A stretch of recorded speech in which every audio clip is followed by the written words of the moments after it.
demande le Sfat Emet. En quoi, pourquoi c'est tellement important la mitzvah de Zecher les Machatzit HaShekel? Mais encore, toute mitzvah, la Machatzit HaShekel n'est pas une mitzvah en tant que soi.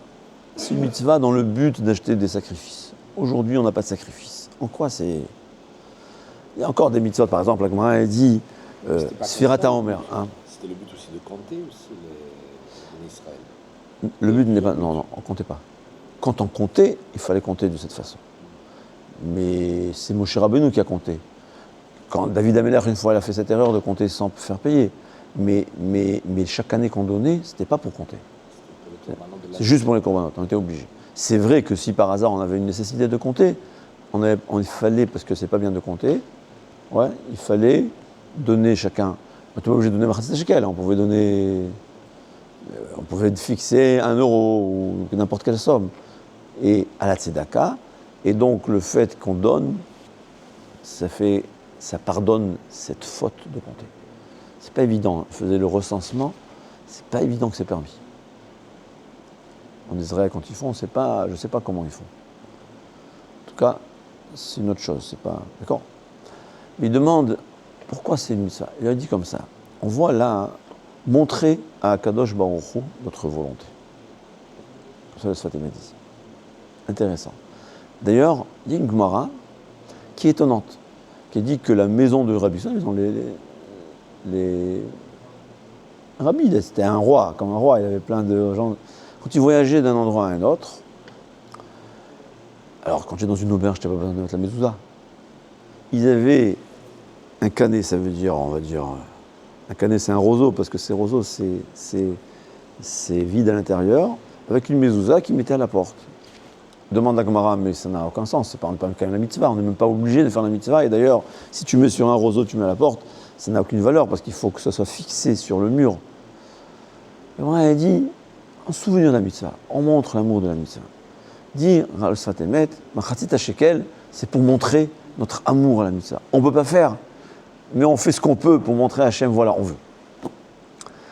Et là, c'est intéressant, parce que le Zohar HaKadosh, Parashat Teruma justement, qui est la paracha de Machatzit HaShekel, pas du Zecher le Machatzit HaShekel, mais du Machatzit HaShekel.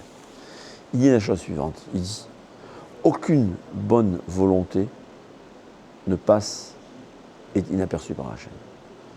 Hachem remarque et perçoit et connaît et apprécie chaque bonne volonté d'un juif. Incroyable. Quelqu'un, il veut faire quelque chose, mais il n'a rien fait.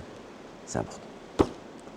D'ailleurs, le Maharsha, dans Masechet Makot Daf Yud, Jean-Claude a dit que quand quelqu'un il a une bonne volonté, il veut accomplir la mitzvah, cette volonté-là crée des malachim, des anges. On voit d'ici que c'est une mitzvah.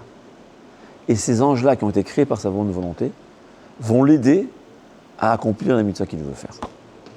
Alors, ce n'est pas toujours suffisamment, parce qu'il a une autre volonté qui a créé de plus grands malachim. C'est la guerre de volonté, j'appelle ça. Et là, on voit un Yesod. Le Zohar HaKadosh, il continue, il dit encore mieux. Il dit que quelqu'un qui veut faire une mitzvah, il ne peut pas la faire aux yeux d'Hachem, c'est comme s'il l'a faite. Il veut. Et là, c'est important à comprendre. Au fait, comme on a dit, ce qu'explique Rav Dessler, le Maharsha, tout l'homme, c'est une guerre de volonté. J'appelle ça la volonté de sa neshama, de son cerveau, de ce qu'il comprend. C'est quoi qu'il veut? Qu'est-ce que le cerveau d'un juif veut? Torah et les mitzvot. Retzonenu la'asot retzoncha. Notre volonté est d'accomplir ta volonté. C'est n'importe quel juif, même le juif assimilé qui ne sait pas qu'il est un juif, il veut accomplir la volonté d'Hachem. Mais c'est sa volonté qui vient du cerveau.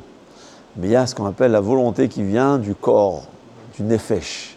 Nefesh HaBehema. Lui, il veut manger, il veut s'amuser, il veut quoi? Il veut se reposer. Et c'est la guerre de volonté. Quelqu'un, il décide, je veux. Et il fait un effort. Mais il ne peut pas. C'est sûr qu'il ne peut pas. On est toujours dans notre tête, c'est quoi il ne veut pas? Il ne peut pas. C'est quoi il ne peut pas? Il veut étudier, mais il n'y a pas de lumière. Ne pas pouvoir, notre corps aussi nous empêche.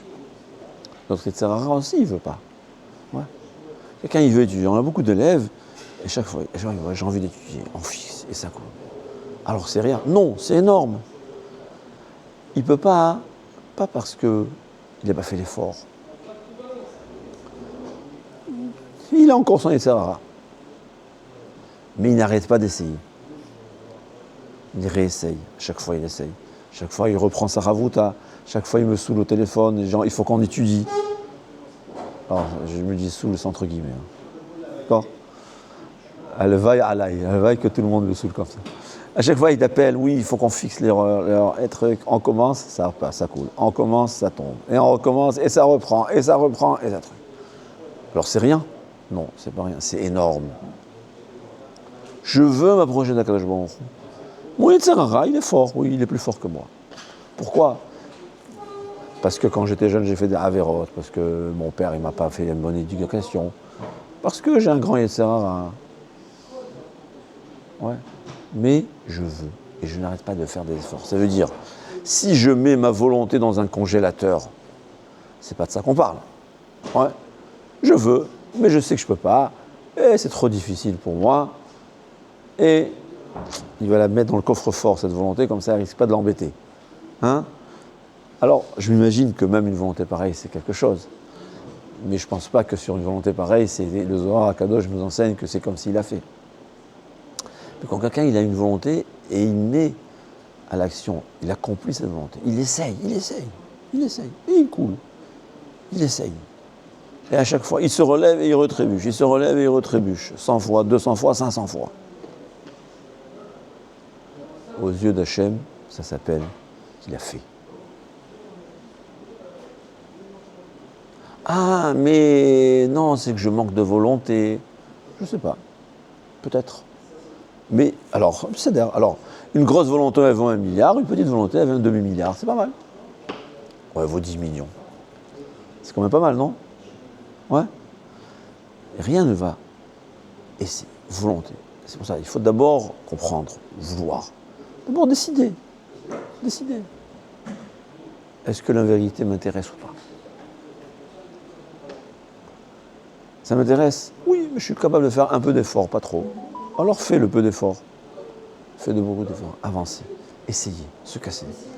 Et ne pas avoir peur. C'est pas parce qu'on a trébuché 100 fois ou 1000 fois qu'il ne faut pas recommencer.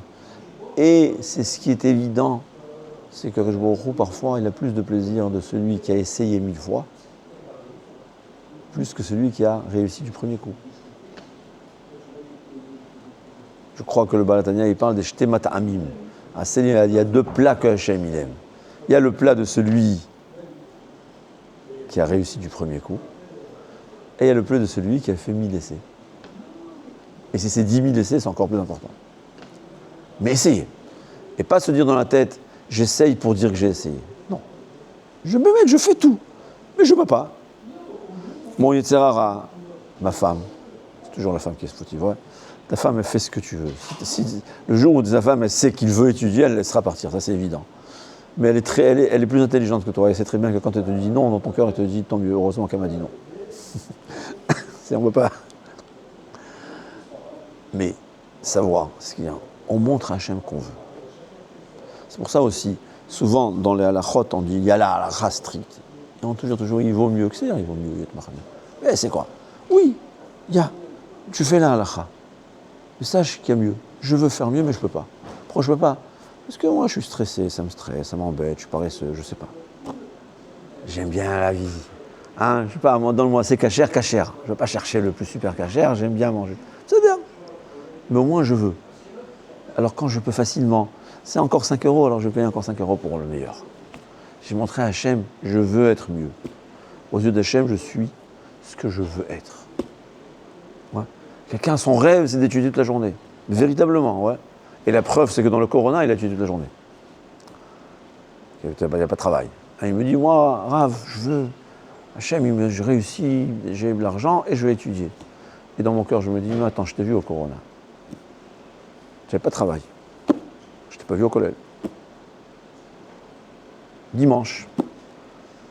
Dimanche, je peux être Avrer Kollel. Un homme, il est Avrer Kollel dimanche. Quelqu'un que le dimanche, il est Avrer Kollel, le reste de la semaine, il travaille parce que c'est pas quelqu'un qui est capable de vivre au minimum comme un Avrer.